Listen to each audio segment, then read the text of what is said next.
اس حقیقت کو اچھی طرح سمجھ لیجیے کہ آپ مدرسے کی اہمیت اور عظمت سمجھیں یا نہ سمجھیں، جو لوگ آپ کے مقابل ہیں وہ اچھی طرح سمجھتے ہیں کہ مدرسے کی اہمیت کیا ہے، مدرسے کی قدر و قیمت کیا ہے۔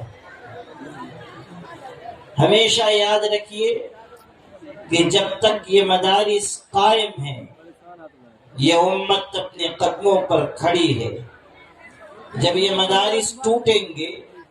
یہ امت اپنے قدموں پر کھڑی نہیں رہ سکے گی۔ آج اگر آپ تک دین پہنچ رہا ہے انہی مدارس کے ذریعے، اگر آج دین کی خدمت کرنے والے آپ کے درمیان ہیں تو انہی مدارس کی برکت سے، اگر آپ اس ملک میں اپنے دین و ایمان کے ساتھ اپنے تشخص کے ساتھ زندہ ہیں تو انہی مدارس کی برکت سے۔ اس لیے مدارس اسلامیہ کی قدر و قیمت پہچانیے، مدارس اسلامیہ سے اپنا رشتہ مضبوط کیجیے، اور اس وقت جو فتنے اس ملک میں ابھر رہے ہیں ان فتنوں کے مقابلے کے لیے اپنے ان مدارس اور مکاتب کو مضبوطی فراہم کیجیے۔ اچھی طرح اس حقیقت کو سمجھ لیجیے کہ مدارس کی مضبوطی میں آپ کی مضبوطی ہے، ان اداروں کے استحکام میں آپ کے وجود کا تحفظ چھپا ہوا ہے۔ آج ماشاءاللہ یہاں بڑی تعداد میں حفاظ کرام کی دستار بندی ہوئی، اس مدرسے کا یہ بڑا کارنامہ ہے، اتنی بڑی تعداد میں حفاظ کرام تیار ہوئے۔ حفاظ کرام اللہ کے پاک کلام کو یاد کرنے والے، وہ اللہ کا انتخاب ہے، اللہ نے انہیں اپنے پاک کلام کے یاد کرنے کے لیے چنا ہے۔ حافظ قرآن بننا بہت بڑی نعمت ہے، بہت بڑی سعادت ہے۔ حافظ قرآن بننا اللہ تعالیٰ کی طرف سے بہت بڑا انعام ہے۔ جو حافظ بنے ہیں انہیں مبارکباد، ان کے ماں باپ کو مبارکباد،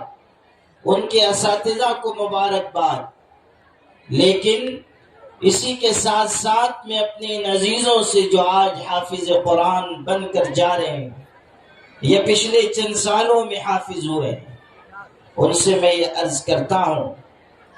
کہ آپ حافظ قرآن بن گئے، آپ کی یہ بنیادی ذمہ داری ہے کہ آپ قرآن مجید کو زندگی کی آخری سانس تک اپنے سینے میں محفوظ رکھیں۔ اس حقیقت کو سمجھیں کہ جس طرح قرآن مجید کو یاد کرنے کی بڑی فضیلت ہے، اسی طرح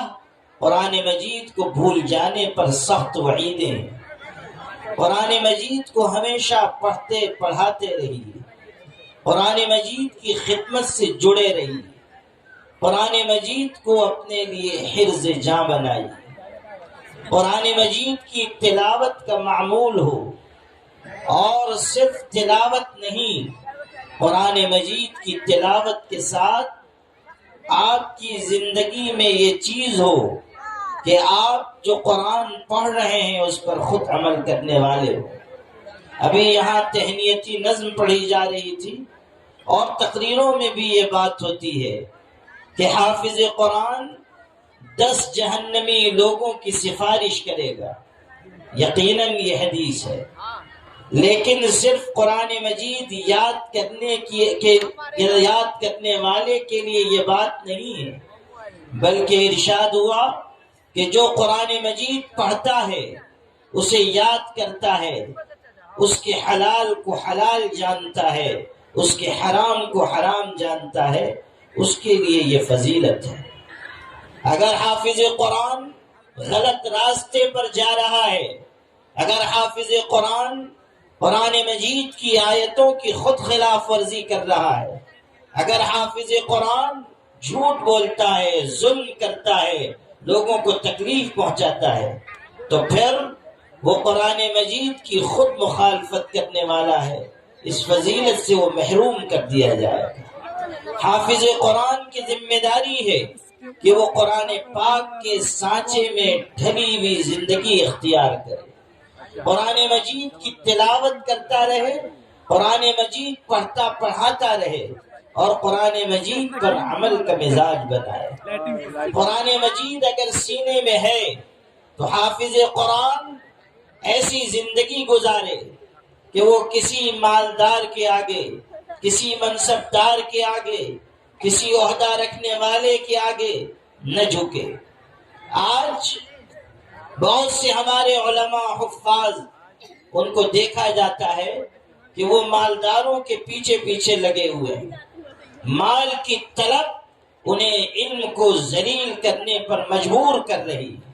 یہ راستہ علماء کا نہیں ہے، یہ راستہ حفاظ کرام کا نہیں ہے، یہ راستہ